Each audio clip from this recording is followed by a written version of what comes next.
వస్తుంది అనే ఒక ఆలోచనతో ఇవాళ జెండాలు కడుతున్నారు. ఇంకొక విషయం కూడా చెప్పాలి ఇక్కడ మా నాయకులకి. అక్కడ సీట్ ఇచ్చారో లేదో చంద్రబాబు నాయుడు ప్రకటన చేయాల.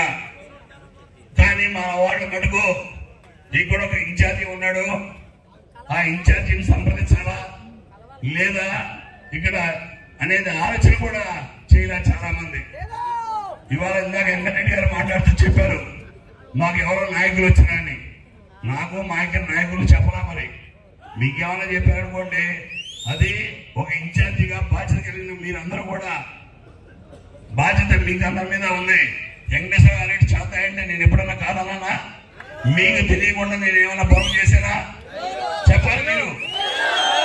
అలాంటప్పుడు ఇక్కడికి ఎవరైనా రావాలంటే ప్రతి ఒక్క కార్యకర్త కూడా నేను చెప్పేది ఏంటంటే మీరు మనం ధైర్యం ఇవ్వాలి. కార్యకర్త ఆ రోజు పనిచేయడానికి వస్తారు తప్పితే నేను ఒక చోట మీరు ఒక చోట ఎవరో వస్తారు, ఎవరో అంటారు ఆయన డబ్బులు ఇస్తాడు అనుకోండి. ఆయన డబ్బులు ఇవ్వకపోతే మనం పెట్టుకోలేదా? ఇన్ని రోజులు వాళ్ళు పెట్టారు డబ్బులు. ఇవన్నీ కూడా ఒకసారి దయచేసి, ఎందుకంటే నేను బాగా అనేక రకాలుగా ఇబ్బందులకు గురయ్యా, అనేక రకాలుగా అవమానాలకు గురయ్యా. కానీ ఏ రోజు కూడా పార్టీని కానీ పార్టీని అమ్మేసేటువంటి పరిస్థితుల్లో ఏ రోజు నేను తప్పు చేయగా. ఇవాళ నిజంగా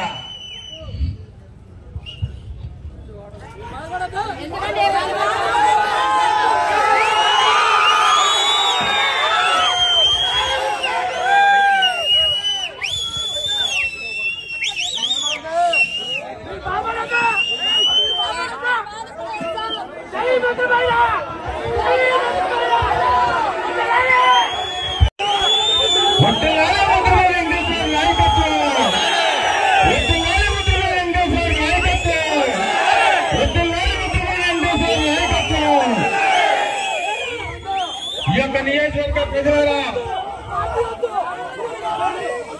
ఈ యొక్క కార్యక్రమంలో మన నాయకుడు భావోద్వేగానికి గురవుతున్నప్పుడు మనం అందరం అండగా ఉండి సార్ మళ్ళీ మాట్లాడతారు.